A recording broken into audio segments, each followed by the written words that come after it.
আমাদেরকে পরিবারকে জীবিত লাশ বানিয়ে দিয়েছে। আপনারা মরলে মরে যাবেন, জেলে গেলে জেলে যাবেন, মার খেলে মরে যাবেন, কিন্তু পাল্টা আঘাত করবেন না। এখন পর্যন্ত যতগুলো বাংলার মাটিতে আন্দোলন হয়েছে, আমাদের আন্দোলনে ছিল সুশৃঙ্খল। আগামীকালকে সকাল 9টার মধ্যে সপরিবারে ফ্যামিলি সহ বাবা মা, শিশু সন্তান, বউ বাচ্চা সব নিয়ে আপনারা উপস্থিত থাকবেন। আমরা আমাদের দাবির বিষয়ে যেহেতু হারিয়ে গেছে বিশ্বাস, আর নয় মিথ্যা আশ্বাস, আমরা আমাদের দাবি বাস্তবায়ন করে যাবো ইনশাল্লাহ।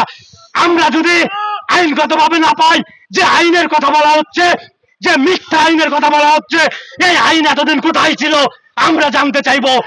আমরা ব্যাখ্যা চাইবো, কোন আইন বলে, কোন ক্ষমতা বলে আমাদেরকে চাকরিচ্যুত করা হয়েছে। যদি এই অপরাধের কারণে আমাকে চাকরিচ্যুত করা হয়, এখনো হাজারো পুলিশ বাংলার মাটিতে চাকরি করতেছে, কেন তাহলে অপরাধ একই করেছিলাম? তারা যদি করতে পারে, কেন আমরা করতে পারবো না? ভাই, আমরা যতক্ষণ বেঁচে আছি ইনশাআল্লাহ কোন বুলেট, কোন গুলি, কোন বরবাদ আমাদেরকে কমাতে পারবে না। কিন্তু একটা কথা আপনাদেরকে দিতে হবে, আপনারা মারা গেলেও, শরীরের সকল রক্ত বয়ে গেলেও আপনারা প্রতিরোধ করবেন না। যদি আমাদের গায়ে আঘাত আনে, আমাদের মাথায় কোন পুলিশ ভাইয়ের আঘাত আনবে, আপনারা বড় ভাইয়ের আঘাত মনে করে ছোট ভাই খাচ্ছি নিশ্চয় সহ্য করে যাবেন। আপনারা মরলে মরে যাবেন, জেলে গেলে জেলে যাবেন, মার খেলে মরে যাবেন, কিন্তু পাল্টা আঘাত করবেন না ভাই আমার। আমি আপনাদের মুখপাত্র হয়ে কথা দিচ্ছি, আপনারা কেউ পাল্টা আঘাত করবেন না, উচ্ছৃঙ্খল করবেন না। আমরা প্রমাণ করব আমরা সুশৃঙ্খল ছিলাম, সুশৃঙ্খল আছি ইনশাআল্লাহ।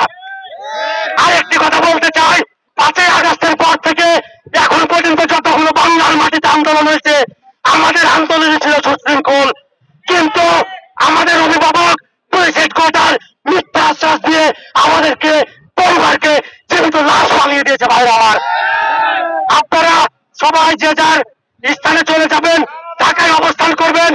আপনাদের উপরে কোনো আঘাত আসবে না ইনশাল্লাহ। যদি আসে, আমার উপর আগে আসতে হবে। কেন আমাদেরকে মিথ্যা আশ্বাস দেওয়া হলো, সেটাই সেই প্রশ্নের জবাব আমাদের দিতে হবে। সেই প্রশ্নের জবাব আমরা না নিয়ে যাবো না। এখন আমাদের আশ্বাস বিশ্বাসের একমাত্র জায়গা আমাদের মাননীয় ইউনূস স্যার, আমাদের সরকারের প্রধান উপদেষ্টা, আমাদের মাননীয় ইউনূস স্যারের কাছে এখন আমরা আবেদন করবো। আমাদের এখানে আর আশ্বাস বিশেষ কিচ্ছু নাই। বিসিএস স্যাররা যারা আছে, বিসিএস অফিসার, তারা মিথ্যা কথা বলে না, কিন্তু মিডিয়ার সামনে কিন্তু প্রমাণ হয়ে গেল যে আমাদের মিথ্যা আশ্বাস দিছিল।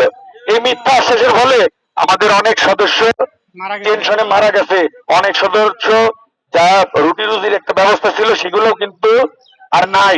5 মাস থেকে খুবই খারাপ পরিস্থিতিতে তারা বসবাস করতেছে। আমরা যখন রাজপথে আসছি আমাদের দাবি আদায় করে, তবে সুশৃঙ্খল ভাবে দাবি আদায় করে আমরা ঘরে ফিরবো, নয়তো আমরা সবাই আত্মহত্যা করে মারা যাবো।